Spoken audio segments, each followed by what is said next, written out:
Selamat malam teman-teman, tepuk tangan dong buat kalian semua. Oke. Saya Didi dan saya kuli bangunan. Sosial media.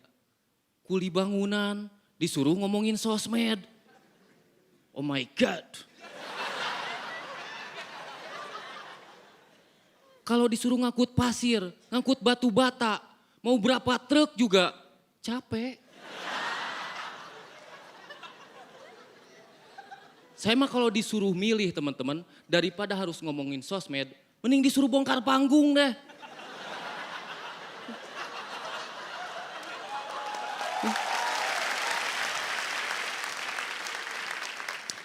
Saya mah punya Twitter aja baru kemarin, disuruh Kompas.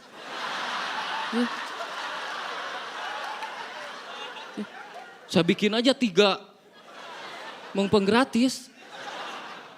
Saya mah gak pernah main sosmed-sosmedan, liar. Ya. Walaupun banyak orang yang bilang sosmed itu udah dipakai oleh semua kalangan. Dari mulai anak gaul sampai anak tuyul. Dari mulai tukang sayur sampai tukang ibul. Tapi buat saya sosmed itu ya gak penting. Iya, ngapain coba foto-foto. Nah saya gak bisa ngikutin kayak gitu. Gak mungkin saya lagi nyemen foto. Ketiban bata foto. Mandor marah foto. Kayak orang-orang kan kayak gitu. Mau makan aja dipoto. Makan sosis. Foto dong. Cekrek.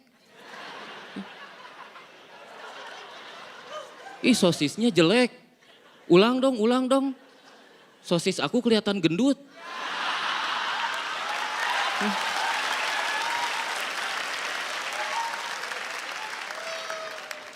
Saya mah boro-boro teman-teman pamer di sosmed kayak gitu.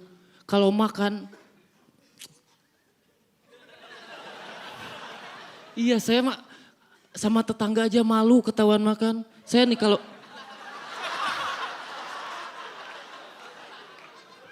kalau makan teman-teman itu pintu ditutup, jendela dikunci, anak-anak suruh tiarap. Nah tiarap. Ada apa Pak? Kita makan.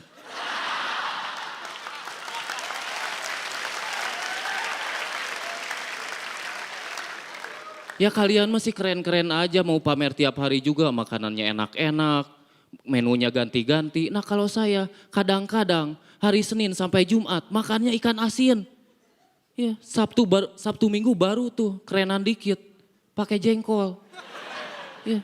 Nah gimana saya mau pamer di sosmed? Misalnya nih saya maksa nih pamer di sosmed. Hari Senin saya posting ikan asin. Yang komen mungkin, yang tabah ya Kang.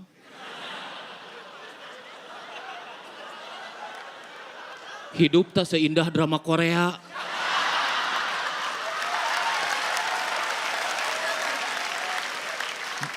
Besoknya posting lagi ikan asin. Yang komen, astagfirullah Kang. Gak takut anaknya gizi buruk.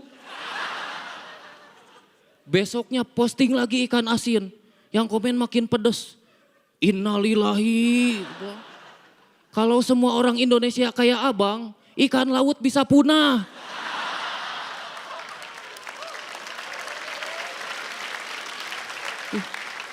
Saya tuh sebel dengan sosmed. Apa sih ada orang update status. Aneh saya bingung. Ada kayak gini nih teman-teman, yang jauh di sana cepat pulang ya. Yang jauh di sana itu siapa? B.J. Habibie juga jauh. Ya kan? Ya kalau nyuruh pulang ya telepon aja.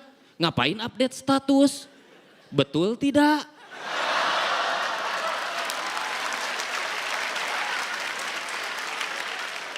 Terus ada lagi nih yang update status. Stres kerjaan numpuk. Nah saya emang gak bisa ngikutin kayak gitu kan. Misalnya saya nih update satu, stres kerjaan numpuk. Kan kerjaan saya emang numpuk. Numpuk batu bata.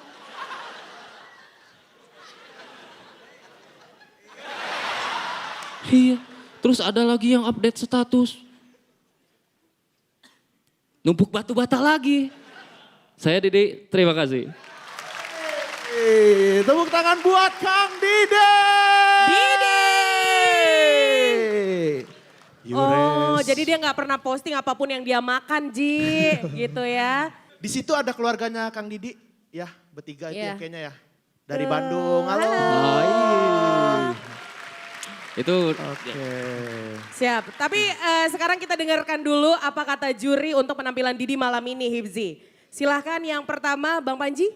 Secara skill ya, Kang Didi, secara skill kita bisa sama-sama sepakatin bahwa skillnya mah masih bisa digenjot lagi lah. Teknik-teknik masih bisa dinaikin. Tapi yang membuat penonton sangat responsif, sangat mudah untuk dibuat ketawa sama Kang Didi adalah kejujuran Kang Didi yang begitu luar biasa. Makanya mereka seneng banget. Mereka ini emang gak tahu Kang Didi. Lihat muka-muka imut-imut gak jelas nih. Lihat muka-muka nongkrong di Sevel. Dia gak tahu kehidupan orang miskin seperti Kang Didi. Saya juga sebenarnya. Sama oh my God-nya itu ya, itu kelihatannya bisa jadi catchphrase-nya Kang Didi seperti mama sayangnya Abdur atau tackle-nya si Ari Kriting. Setiap kali ngomong oh my God aja udah lucu, kayak gak cocok aja orang miskin ngomong oh my God gitu. Iya tapi jadi lucu Kang Didi. Dua hal yang mesti dijaga, jaga kejujurannya sama jaga kemiskinannya. Terima kasih. terima kasih Bang. Silakan komentar berikutnya dari Cak Lontong. Didi, Ya, Cak. miskin itu kondisi hidup.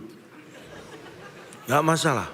Artinya begini, memang benar. Yang menarik dari seorang Didi adalah bagaimana Anda mengungkapkan profil Anda dalam semua tema. Itu menjadi hal yang unik menurut kita dan menarik. Menarik untuk kita tahu, kita tunggu. Lucu urusan nomor 1 lah. Waduh, minta dibanting nih Calontong nih. Bahkan ini bagaimanapun kan kompetisi stand up comedy. Ya tapi cara lu ngomong tuh kesannya nomor sekian gitu. Terus lu Tuh kan. balikin ke nomor 1. Orang saya jelas ngomong nomor 1 masih pakai Pusing gua. kesan-kesan segala. Ingat, lucu nomor 1. Jadi harus lucu memang. Paham ya, Kang Didi? Jadi nggak harus miskin di sini, harus lucu. Miskinnya harus dirubah, lucunya harus tetap. Jangan miskinnya yang tetap. Ya. Terima kasih. Terima kasih, Cak Lontong.